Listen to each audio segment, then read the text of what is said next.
السلام علیکم۔ امید کرتی ہوں کہ آپ سب لوگ خیریت سے ہوں گے۔ قصائص انبیاء ویڈیو سیریز میں یہ چھٹے پیغمبر حضرت صالح علیہ السلام کے بارے میں بیان ہے۔ حضرت صالح علیہ السلام کا نسب نامہ۔ حضرت صالح علیہ السلام اللہ سبحانہ وتعالیٰ کے بھیجے ہوئے انبیاء میں سے ایک برگزیدہ نبی ہیں۔ اللہ تعالیٰ نے آپ علیہ السلام کا ذکر خیر قرآن مجید میں 8 مقامات پر فرمایا ہے۔ آپ علیہ السلام کو اللہ تعالیٰ نے قوم سمود کی طرف نبی بنا کر بھیجا۔ سمود عرب قبائل میں سے ایک مشہور قبیلے کا نام ہے۔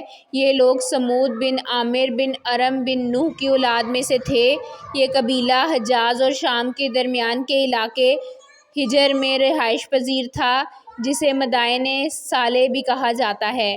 آپ صلی اللہ علیہ وآلہ وسلم 9 ہجری میں غزوہ تبوک کے لیے جاتے ہوئے قوم سمود کی ہلاک شدہ بستیوں کے پاس سے گزرے تھے اور وہاں سے تیزی سے گزرنے اور کنویں کا پانی نہ پینے کا حکم دیا تھا۔ حضرت صالح علیہ السلام کی بعثت اور وعظ و نصیحت۔ قوم عاد کی ہلاکت کے بعد قوم سمود کو اللہ تعالیٰ نے زمین میں ان کا جانشین بنایا۔ اللہ تعالیٰ نے ان لوگوں کو اتنی طاقت دی تھی کہ وہ پہاڑوں کو تراش تراش کر اپنے گھر بنایا کرتے تھے۔ یہ لوگ بھی قوم عاد کی طرح بت پرستی میں مبتلا تھے۔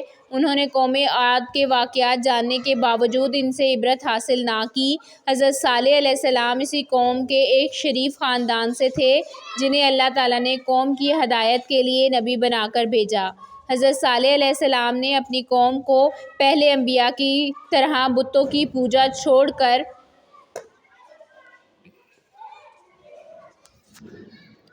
صرف ایک اللہ کی عبادت کرنے کی تلقین کی اور نافرمانی کی صورت میں اللہ تعالیٰ کے عذاب سے ڈرایا۔ کچھ لوگ تو ایمان لے آئے، لیکن اکثر نے حضرت صالح علیہ السلام کی بات ماننے سے انکار کر دیا۔ قرآن پاک کی سورہ اعراف آیت نمبر 73 سے 74 کا ترجمہ ہے۔ ہم نے قوم سمود کی طرف ان کے بھائی صالح کو بھیجا۔ انہوں نے کہا کہ اے میری قوم، تم اللہ کی عبادت کرو، اس کے سوا تمہارا کوئی معبود نہیں۔ تمہارے پاس تمہارے پروردگار کی طرف سے واضح دلیل آ چکی ہے۔ یہ اللہ کی طرف سے بھیجی ہوئی اونٹنی تمہارے لیے نشانی ہے، بس اس کو چھوڑ دو۔ یہ اللہ کی راہ میں چرتی پھرے اور اس کو بری نیت سے ہاتھ نہ لگانا، ورنہ تمہیں دردناک عذاب آ پکڑے گا۔ اور صالح نے کہا کہ تم وہ حالت یاد کرو کہ اللہ نے تمہیں قوم عاد کے بعد جانشین بنایا اور تم کو زمین میں رہنے کا ٹھکانہ دیا کہ تم نرم زمین پر عالی شان محل بناتے ہو اور پہاڑوں کو تراش تراش کر ان میں گھر بناتے ہو۔ لہٰذا اللہ کی نعمتوں کو خوب یاد کرو اور زمین میں فساد مچاتے ہوئے نہ پھرو۔ قرآن پاک کی سورہ ہود آیت نمبر 61 کا ترجمہ ہے۔ اور ہم نے قوم سمود کی طرف ان کے بھائی صالح علیہ السلام کو بھیجا۔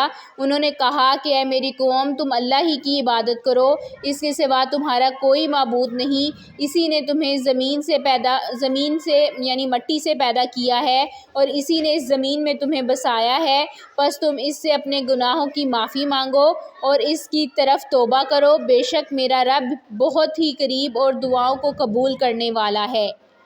قرآن پاک کی سورہ النمل آیت نمبر 45 کا ترجمہ ہے۔ اور یقیناً ہم نے قوم سمود کی طرف ان کے بھائی صالح کو پیغام رسالت دے کر بھیجا کہ اللہ کی عبادت کرو۔ قرآن پاک کی سورہ الشعراء آیت نمبر 142 سے 152 کا ترجمہ ہے۔ اور جب ان کے بھائی صالح نے ان سے کہا کہ کیا تم اللہ کے عذاب سے ڈرتے نہیں ہو؟ بے شک میں تمہارے لیے امانت دار رسول ہوں، لہٰذا تم اللہ سے ڈرو اور میری اطاعت کرو، اور میں اس تبلیغ پر تم سے کوئی اجرت نہیں مانگتا۔ میری اجرت تو اللہ رب العالمین کے ذمہ ہے۔ اور کیا تمہیں یہاں زمین کی چیزوں یعنی نعمتوں میں امن کے ساتھ بس یوں ہی چھوڑ دیا جائے گا، یعنی باغات، چشموں، کھیتوں اور کھجوروں کے باغوں میں جن کے گوشے پھلوں سے لدے ہوئے ہیں، اور تم پہاڑوں کو تراش تراش کے فخریہ گھر یعنی عمارتیں بناتے ہو؟ بس تم اللہ کے عذاب سے ڈرو اور میری اطاعت کرو اور حد سے گزر جانے والوں کی اطاعت نہ کرو جو زمین میں فساد پھیلاتے ہیں اور اصلاح نہیں کرتے۔ حضرت صالح علیہ السلام کی تبلیغ پر قوم کا رد عمل۔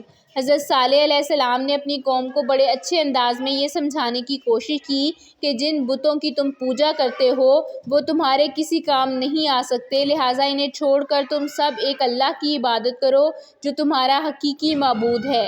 حضرت صالح علیہ السلام کی وعظ و نصیحت کو قبول کرنے کی بجائے قوم نے حضرت صالح علیہ السلام پر مختلف الزامات عائد کرتے ہوئے آپ علیہ السلام کو جھٹلا دیا اور کہنے لگے، اے صالح، تم پر تو جادو کر دیا گیا ہے جس کی وجہ سے تمہاری عقل کام نہیں کر رہی، اس لیے تم بہکی بہکی باتیں کر رہے ہو، تم بھی ہمارے جیسے ہی انسان ہو اور یہ دعویٰ کر رہے ہو کہ اللہ نے تمہیں ہمارے لیے رسول بنا کر بھیجا ہے۔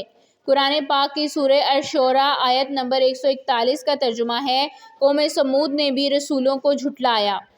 قرآن پاک کی سورہ الحجر آیت نمبر 80 کا ترجمہ ہے، اور یقیناً ہجر والوں نے بھی رسولوں کو جھٹلایا تھا۔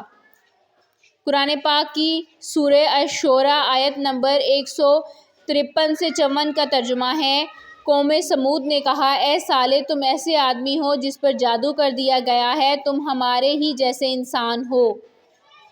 قرآن پاک کی سورہ القمر آیت نمبر 23 سے 25 کا ترجمہ ہے، قوم سمود نے بھی ڈرانے والوں کو جھٹلایا، پس انہوں نے کہا کہ کیا ہم اپنے ہی میں سے ایک آدمی کی پیروی کرنے لگیں، تب تو ہم یقیناً گمراہی اور دیوانگی میں ہوں گے۔ کیا ہم میں سے بس اسی پر وحی اتاری گئی؟ نہیں، بلکہ یہ تو بڑا جھوٹا اور شیخی خور ہے۔ قرآن پاک کی سورہ اعراف آیت نمبر 75 سے 76 کا ترجمہ ہے، ان صالح علیہ السلام کی قوم میں سے متکبر سرداروں نے صالح علیہ السلام پر ایمان لانے والے غریب لوگوں سے پوچھا کہ کیا تمہیں اس بات کا یقین ہے کہ صالح علیہ السلام اپنے رب کی طرف سے بھیجے ہوئے رسول ہیں؟ غریب لوگوں نے جواب دیا، جو کچھ انہیں دے کر بھیجا گیا ہے ہم تو اس پر ایمان رکھتے ہیں۔ متکبر لوگ کہنے لگے کہ تم جس پر ایمان رکھتے ہو ہم تو اس کا انکار کرتے ہیں۔ قرآن پاک کی سورہ ہود آیت نمبر 62 کا ترجمہ ہے، قوم سمود نے کہا، اے صالح، اس سے پہلے تو ہم تم سے بہت ہی امیدیں لگائے ہوئے تھے، کیا تم ہمیں ان خود ساختہ معبودوں کی عبادت سے روک رہے ہو جن کی عبادت ہمارے باپ دادا کرتے ہیں؟ ہمیں تو اس دین میں بہت زیادہ شک ہے جس کی طرف تم ہمیں بلا رہے ہو۔ حضرت صالح علیہ السلام کی قوم کو توبہ و استغفار کی تلقین۔ حضرت صالح علیہ السلام نے اپنی قوم کو بتوں کی پوجا سے روکا اور انہیں دیگر گناہوں سے بھی توبہ کرنے کی تلقین کی، لیکن نافرمان قوم نے پہلے سے بھی زیادہ سرکشی کا مظاہرہ کیا۔ قرآن پاک کی سورہ النمل آیت نمبر 46 کا ترجمہ ہے، صالح نے فرمایا، اے میری قوم، تم بھلائی سے پہلے برائی کو جلدی کیوں طلب کر رہے ہو؟ تم اللہ تعالیٰ سے اپنے گناہ کی معافی کیوں نہیں مانگتے تاکہ تم پر رحم کیا جائے؟ قرآن پاک کی سورہ ہود آیت نمبر 63 کا ترجمہ ہے، صالح نے جواب دیا، اے میری قوم، ذرا غور تو کرو، میں اپنے رب کی طرف سے ایک مضبوط دلیل پر ہوں اور اس نے مجھے اپنے پاس سے رحمت عطا کی ہے، پھر اگر میں اس کی نافرمانی کروں تو کون ہے جو اللہ کے مقابلے میں میری مدد کرے گا؟ تم تو سوائے نقصان کے مجھے کچھ بھی نہ دو گے۔ اس کا بقیہ حصہ ویڈیو کے اگلے حصے میں بیان ہوگا۔